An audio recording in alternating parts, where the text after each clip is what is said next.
It was a sound that cut through the cacophony of battle, a high, undulating wail that pierced the roar of engines and the thunder of artillery. For the soldiers of the Wehrmacht and the Waffen-SS, veterans of countless clashes on the Eastern Front, it was a sound that triggered a primal, instinctive dread. A sound that signaled not just an attack, but an onslaught of a different, terrifying kind.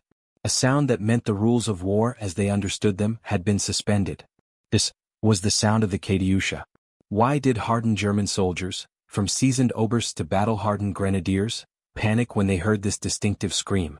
This is not a story of a single weapon, but of psychological warfare, of overwhelming and indiscriminate firepower, and of a moment when the Soviet juggernaut found its voice.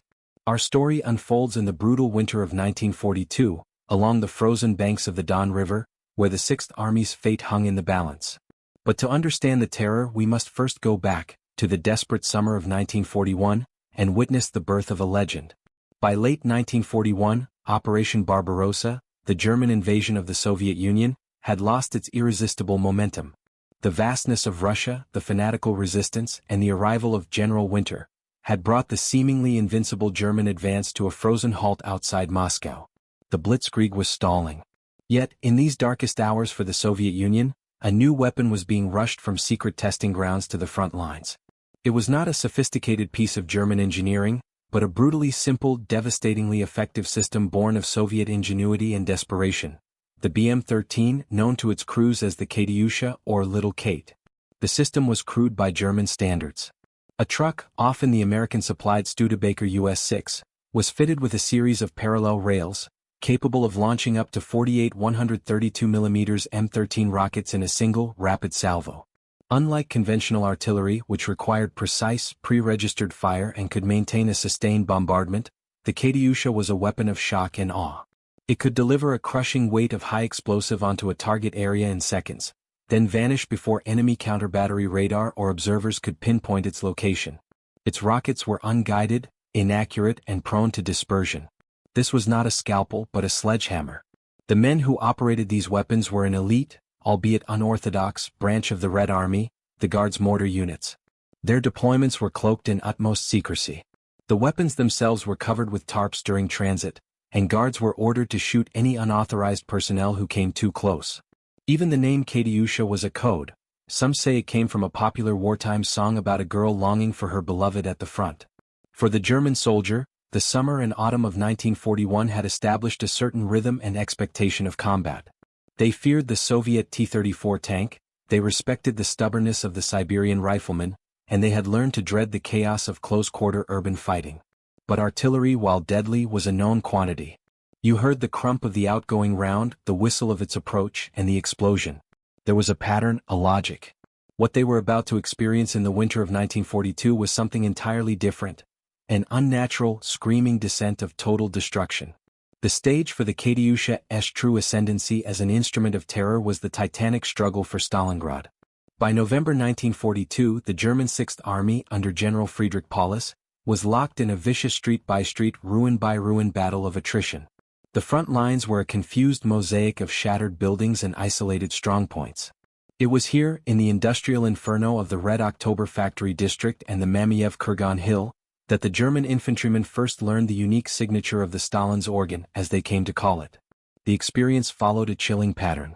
A forward observer, dug into a rubble pile or a factory basement, would radio a fire mission back to a hidden battery, positioned several miles behind the Soviet line, safely across the Volga. The Katyusha crews would rapidly calculate the crude elevation and traverse, the truck's stabilizing jacks planted firmly in the frozen mud. Then the launch order. With a deafening hissing roar that built into a collective ear-splitting scream, a full battery of launchers, sometimes 8 or 16 trucks, would unleash their payloads. 1790, over 300 rockets would climb into the iron-gray sky, their tails painting fiery contrails.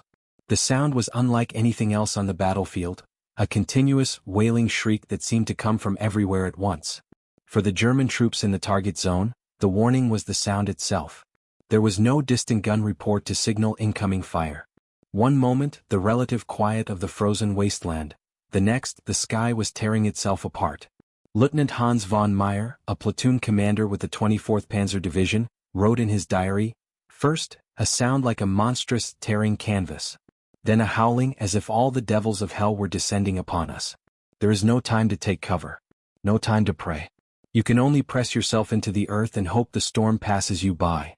And then the impact. The rockets fell not in a measured rhythmic pattern, but in a simultaneous, apocalyptic deluge. High explosive and incendiary warpoints detonated across an area the size of several city blocks. The effect was cataclysmic. Rubble was pulverized into dust. Strong points vanished in plumes of smoke and flame. Men were torn apart by the sheer concussive force or buried alive in their bunkers. The ground itself seemed to liquefy under the hail of fire. The psychological effect was immediate and profound. Survivors spoke of a sensation of helplessness, of being subjected to a force of nature rather than an opposing army. By December 1942, as Operation Uranus, the Soviet encirclement of Stalingrad, unfolded, the use of Katyushas became more widespread and strategic. They were no longer just used for area bombardment within the city. Now they were employed as the opening note in vast Soviet offensives. On the morning of December 16, during the operations to crush the Italian Eighth Army on the Don, thousands of Katyusha rockets heralded the Soviet attack. The effect on the Axis Allied troops was disintegration. The sheer, concentrated fury of the barrage broke formations before they could even form. German after-action reports began to note a new, troubling phenomenon, Katyusha shock. Symptoms were described as a profound nervous exhaustion, tremors, temporary deafness, and a paralyzing indecision. The weapon was eroding not just positions but morale. A captured German intelligence memorandum stated, "The enemy's multiple rocket launchers have a devastating effect on the fighting spirit of our troops. The suddenness and volume of fire creates a sense of inescapable doom, leading to panic and a breakdown of unit cohesion during the critical initial moments of an enemy attack." Katyusha * became synonymous with tactical catastrophe for the Germans, occurred during the final, desperate attempts to relieve Stalingrad. Operation Winter Storm, launched by Field Marshal Erich von Manstein on December 12, 1942, was the Sixth Army's last hope.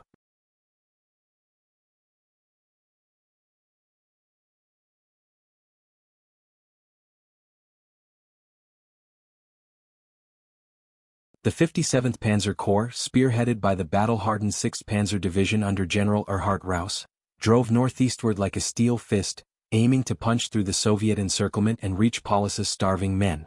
For 4 days, the Germans made brutal, costly progress against fierce Soviet resistance. By December 19, the spearhead of the 6th Panzer Division had fought to within 48 kilometers of Stalingrad's perimeter. German relief forces could almost see the glow of the burning city on the horizon. Morale in the 6th Army's pockets surged, rescue seemed imminent. The men of the 6th Panzer, exhausted but confident, dug in around the village of Verkhneykumsky, preparing for the final push. They had weathered Soviet counterattacks, T-34 ambushes, and the relentless cold. They believed the worst was behind them. Little did they know, Marshal Georgy Zhukov had been preparing a deadly trap. He had deliberately drawn the German relief force deep into a narrow corridor, stretching their supply lines and exposing their flanks. And he had concentrated a massive reserve of artillery, including entire brigades of Guards mortar units, for a single war-winning blow. Dawn on December 20, 1942. The temperature is minus 30 degrees Celsius. A thick frost clings to the panzers of the 6th Panzer Division. Sentries stare into the bleak, snow-covered steppe, their breath forming plumes of vapor. Suddenly, at 0645 hours, the horizon to the north and east begins to flicker, not with the distinct flashes of cannon fire, but with a continuous, rolling luminescence. A distant, muffled rumble reaches the German lines, growing in intensity. Then the sound hits them. Not from one direction but from three. The signature, hellish wail of not dozens, but hundreds of Katyusha launchers firing in a coordinated mass salvo. The sky darkens with the smoke trails of thousands of rockets ascending in a deadly arc. For the veterans in the foxholes, the sound triggers an instant, visceral dread. This was not a localized barrage. This was the prelude to annihilation. Oberstfreiter Karl Fuchs, a radio operator with the 11th Panzer Regiment, described the moment. The air itself began to scream. It was a chorus of the damned. We had heard the Stalin's organ before in packets, but this was the sky falling. There was nowhere to look that wasn't filled with those terrible streaks. The earth vanished beneath a blanket of fire and dirt. The rockets fell across the entire German deployment zone, on forward panzer positions, on artillery parks, on command posts, and crucially, on the rear echelon supply columns and the vital pontoon bridges over the Oxay River. The world dissolved into a continuous, deafening explosion. Tanks were flipped onto their backs like toys. Half-tracks loaded with ammunition cooked off in spectacular secondary explosions. Horses and men were obliterated. The carefully prepared German positions were churned into a lunar landscape of craters and twisted metal. For 30 minutes, the storm raged without pause. When the last echoes of the screaming rockets faded, replaced by an eerie, ringing silence and the cries of the wounded, the true crisis became apparent. Communications were shattered. Entire companies were wiped out or rendered combat ineffective. The vital supply route across the Oxay was destroyed. And then, through the settling smoke and dust, a new sound emerged. The deep-throated roar of hundreds of Soviet T-34 tanks and the triumphant shouts of massed Soviet infantry from the Second Guards Army, fresh and eager for battle. The 6th Panzer Division, one of the finest formations in the Heer, was not just battered. It was isolated, disorganized, and psychologically shattered. The Katyusha barrage had not merely inflicted casualties. It had severed the nervous system of the division and broken its will at the most critical moment. The drive to Stalingrad was over. The men who had been on the verge of becoming heroes of the Reich now faced a frantic, bloody fight for their own survival. The sound of the Katyusha had not just signaled an attack, it had sealed the fate of 250,000 men trapped in Stalingrad. So, how did the German soldier, faced with this terrifying and seemingly unstoppable weapon, attempt to overcome it? The turning point was not a single heroic charge or a technological breakthrough, but a grim, costly process of adaptation, born of sheer survival instinct and hard-won bloody experience. First, they learned to identify the launch signature. Forward observers and seasoned infantrymen became adept at spotting the faint, fleeting flashes on the distant horizon that preceded the screaming salvo by mere seconds. They learned to distinguish the specific engine sound of the Studebaker trucks from other vehicles. This gave them a precious, fleeting warning, sometimes only 5 to 10 seconds, to throw themselves into the deepest available cover. A shell crater, a cellar, or under the armored belly of a tank. Second, German tactics evolved under fire. They abandoned the practice of dense, concentrated troop deployments in favor of wider dispersal. Where doctrine called for a company to hold a tight defensive perimeter, they now spread out over twice the area, trading mutual support for a reduced target profile. They began constructing deeper, more heavily reinforced bunkers with multiple layers of overhead cover, logs, steel rails, and several feet of packed earth, specifically designed to withstand the overhead blast of the rockets rather than the direct hit of artillery. Most crucially, the German army prioritized a relentless, aggressive counter-battery and counter-Katyusha Hunt. The Luftwaffe was tasked with constant aerial reconnaissance to find the hidden launch sites. The Katyusha's greatest weakness was its reload time. A battery was most vulnerable in the 20 to 30 minutes after a launch, as crews manually reloaded the heavy rocket rails in the open. Fast-moving combined arms groups, centered on Panzer III or IV tanks and mounted Panzer Grenadiers and half-tracks, were organized to punch through weak points in the Soviet line and raid these rear areas. One such action, near Kharkov in March 1943, demonstrated this turning point. A Katyusha battalion had unleashed a devastating barrage on the positions of the Grossdeutschland division. Instead of hunkering down, a Kampfgruppe led by Hauptmann Hans Bohler immediately counterattacked through the still smoking impact zone. Using the cover of the devastation and confusion they had just suffered, they drove 5 kilometers deep into the Soviet rear, guided by radio intercepts and spotter plane reports. They found the battery in a shallow valley, trucks lined up, crews frantically reloading under the watch of a few light guards. In a swift, violent assault, the panzers destroyed every launcher and executed the supporting guards before a Soviet rifle battalion could intervene. The German High Command widely publicized this and similar successes. The message was clear: the Katyusha was not an invincible weapon. It could be found and it could be destroyed. Technologically, while Germany never successfully fielded an equivalent mass-produced system like the Katyusha, they accelerated development of their own rocket artillery, such as the Nebelwerfer, whose moaning projectiles earned it the Allied nickname Screaming Mimi. More importantly, they pushed precision artillery technology, like improved forward observation and fire direction, to deliver more accurate, lethal counterstrikes. The turning point, therefore, was a shift from helpless terror to a costly, reactive doctrine. The sound of the Katyusha still brought fear, but it now also triggered a drilled response. Dive for cover, radio a warning, and dispatch the hunters. The psychological shock remained, but it was no longer a guaranteed prelude to rout. The German soldier had been forced to evolve, to dance with the devil he knew, his panic tempered into a hard, cold, and vigilant dread.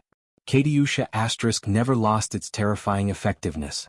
From Stalingrad to the Silo Heights, its scream heralded the Soviet advance all the way to Berlin.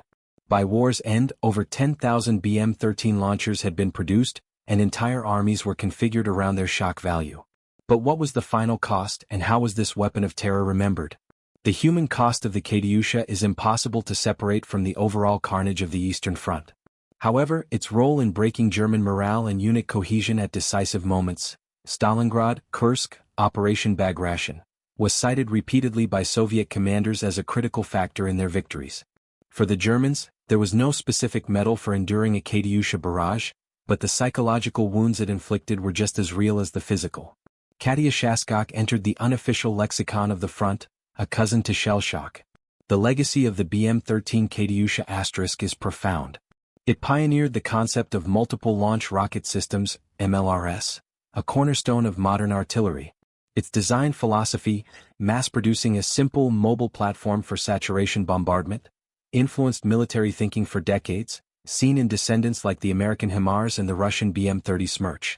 It was the ultimate expression of Soviet deep battle theory, a weapon not for dueling with enemy artillery, but for obliterating a sector of the enemy's operational depth and will to fight. For the German soldier who survived the war, the sound remained etched in memory. As one veteran put it decades later, you could forget the face of the enemy. You could forget the smell of the mud. But you could never, ever forget that sound. It was the sound of the Eastern Front itself. The wail of the Katyusha was more than a battlefield noise. It was an acoustic symbol of a war of annihilation, of the overwhelming industrial might of a vengeful superpower, and of the psychological breaking point of men pushed beyond endurance. This was just one of countless untold stories from the Second World War. Subscribe to World War II Vault as we continue to bring these forgotten chapters of history back to life.